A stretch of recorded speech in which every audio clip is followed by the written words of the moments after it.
Witam Państwa bardzo serdecznie. W moim dzisiejszym filmie opowiem Państwu o bombie atomowej. Oprócz przedstawienia jej historii opowiem również o najważniejszych aspektach tego, jak przetrwać jej wybuch i jak się do tego przygotować. To historia, która może się nam przydać, gdy dojdzie do nowego światowego konfliktu, w którym użyta zostanie bomba atomowa. A złotymi patronami kanału są pan Andrzej Maciejewski z Alaski oraz kancelaria prawnicza Macieja Ordona w Chicago.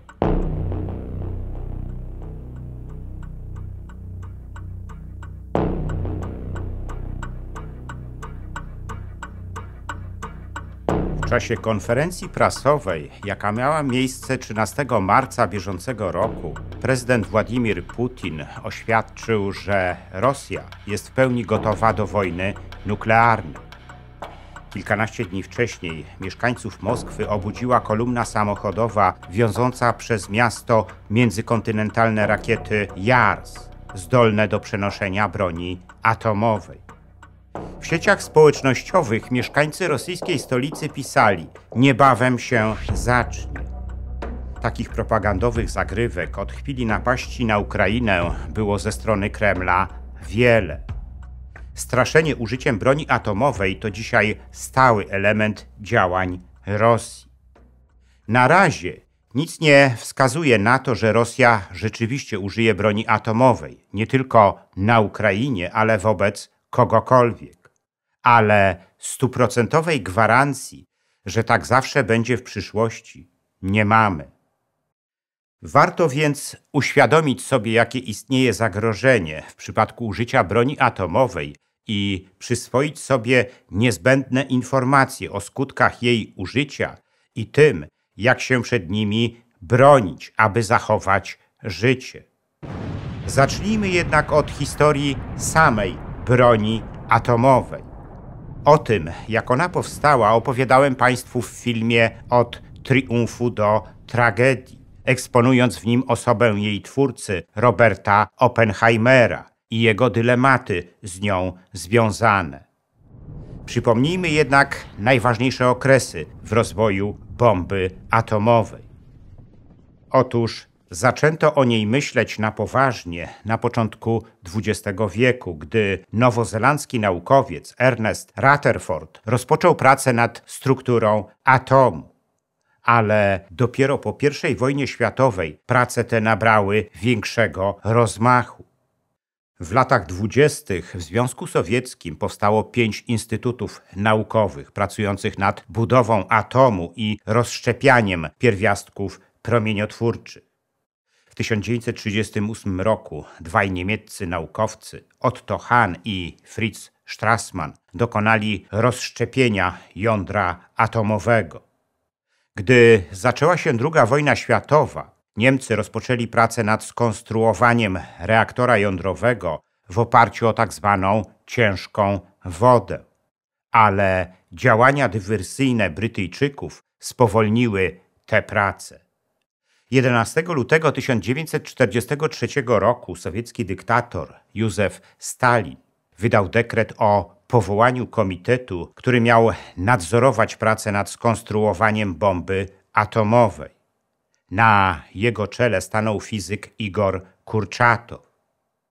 Również w Stanach Zjednoczonych, gdy wybuchła II wojna światowa, rozpoczęły się prace nad skonstruowaniem bomby atomowej. Impulsem do ich uruchomienia był list amerykańskich naukowców ostrzegających prezydenta Franklina Delano Roosevelta przed pracami niemieckich naukowców nad bombą atomową. W rezultacie tego Roosevelt podjął decyzję o stworzeniu amerykańskiego ośrodka badawczego w Los Alamos, w którym zaczęły się prace nad jej skonstruowaniem. Te prace odbywały się w ramach programu o kryptonimie Manhattan.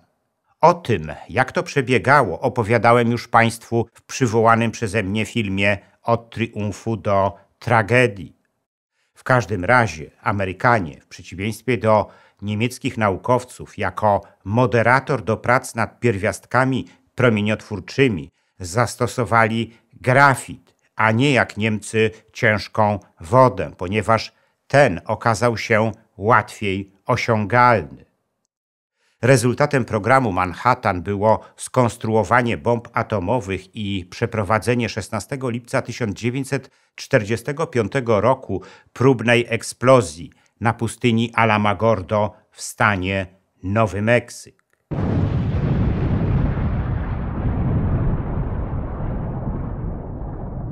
Dwie kolejne bomby zostały zrzucone przez Amerykanów w dniach 6 i 9 sierpnia 1945 roku na japońskie miasta Hiroshimę i Nagasaki, co doprowadziło do ostatecznego zakończenia wojny na Dalekim Wschodzie.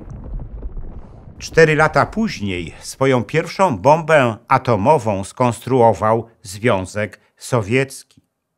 29 sierpnia 1949 roku na poligonie w Semipałatyńsku przeprowadzono próbę pierwszej sowieckiej bomby atomowej.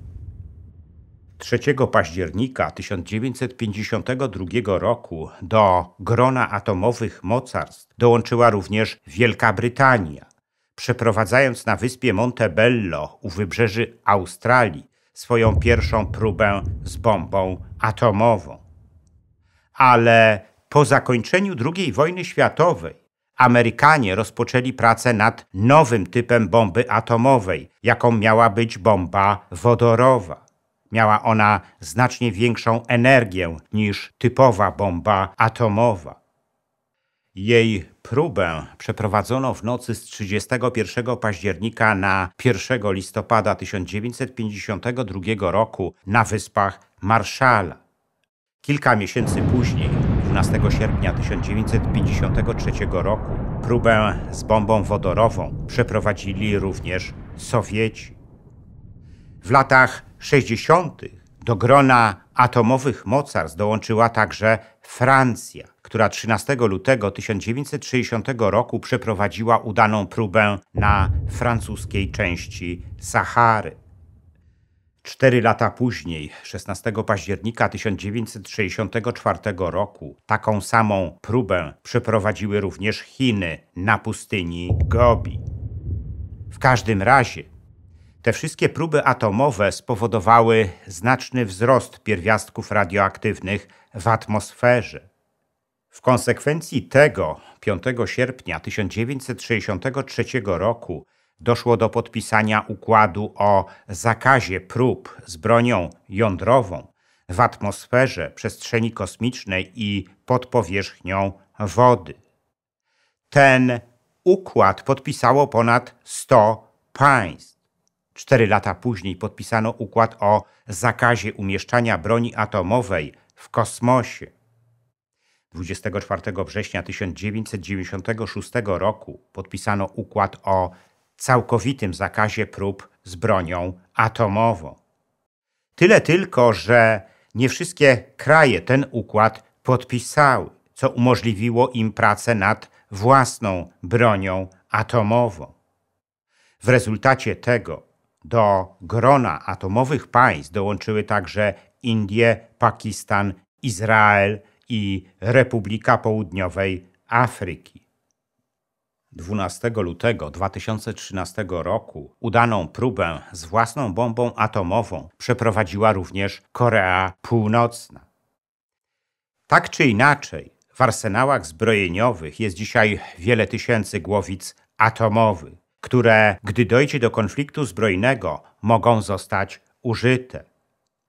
W jednym z moich ostatnich filmów wspomniałem o tym, jakie skutki mogłoby przynieść dla świata użycie bomby atomowej na większą skalę, przywołując amerykańską analizę z 1979 roku pełnoskalowego ataku jądrowego na Stany Zjednoczone przez ówczesny Związek Sowiecki.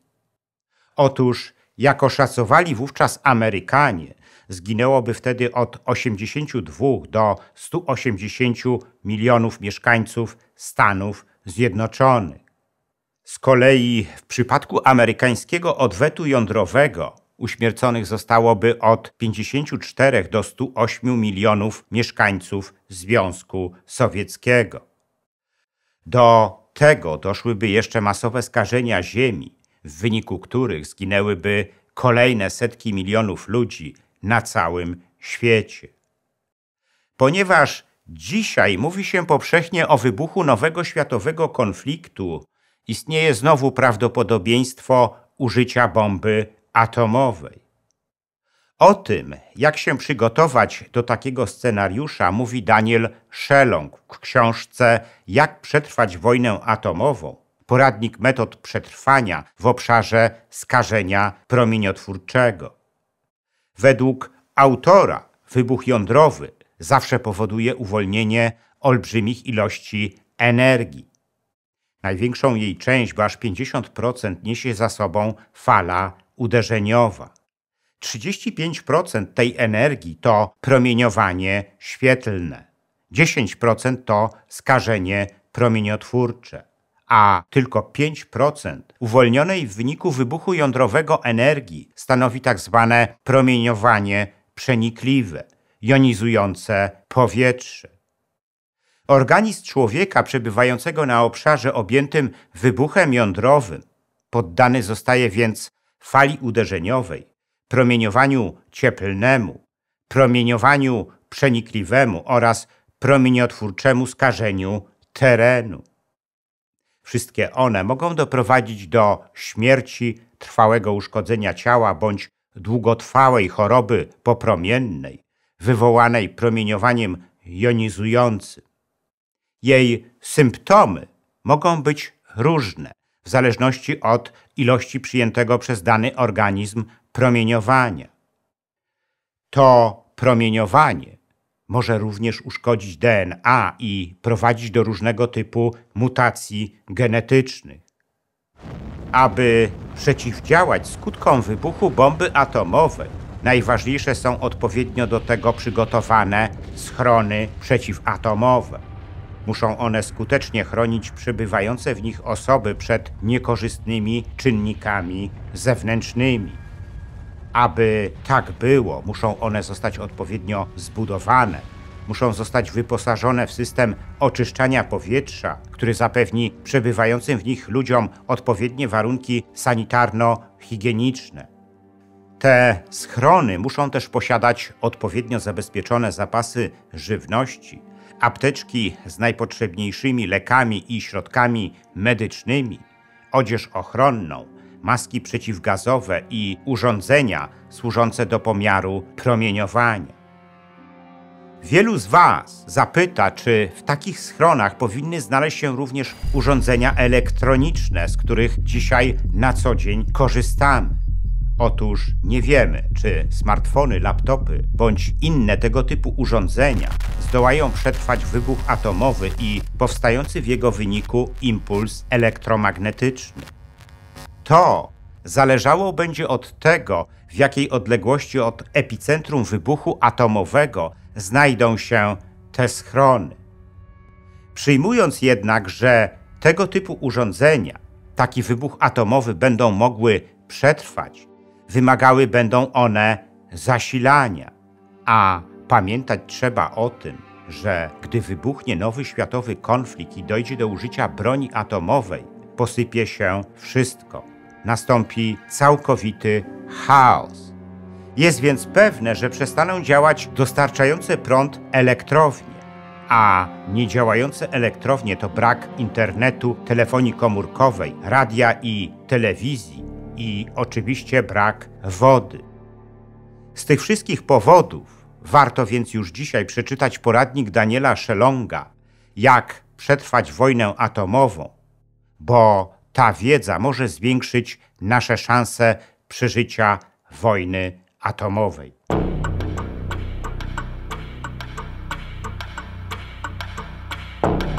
Nasze filmy, a także zapowiedzi kolejnych zakazanych historii nagrywamy ze sporym wyprzedzeniem i musimy to zmienić. Teraz zapowiedzi następnego filmu zamieszczamy tylko w opisie pod bieżącym filmem. Nam pozwoli to na większą elastyczność w doborze tematów a Państwo otrzymacie, mam nadzieję, opowieści historyczne lepiej objaśniające współczesny szalony świat, bo jak stwierdził Cycero, historia jest nauczycielką życia. Jest już na rynku książka Daniela Szelonga „Jak przetrwać wojnę atomową”, w której autor przedstawia historię broni jądrowej oraz analizuje różne aspekty możliwości przetrwania człowieka w warunkach wojny atomowej. Autor dostarcza nam najważniejszych instrukcji, które mogą okazać się kluczowe dla zachowania przez nas życia i zdrowia, gdy dojdzie do ziszczenia się tego ekstremalnego scenariusza.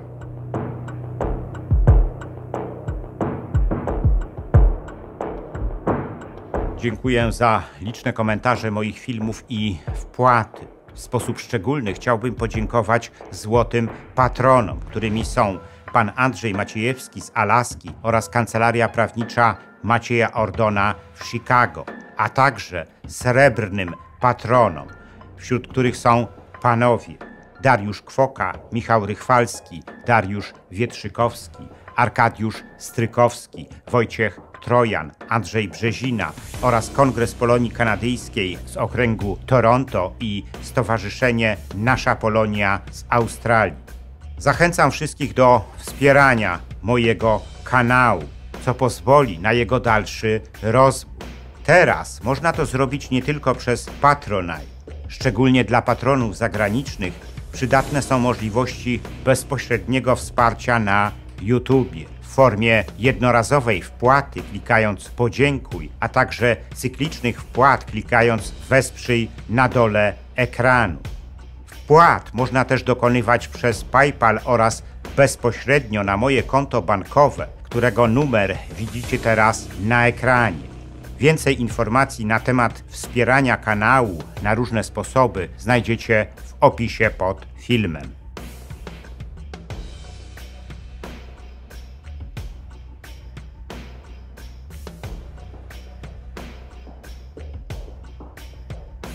Jeśli podobał się Wam mój film, udostępnijcie go znajomym, dajcie łapkę w górę, kliknijcie subskrybuj, a także wesprzyjcie mój kanał, za co z góry dziękuję.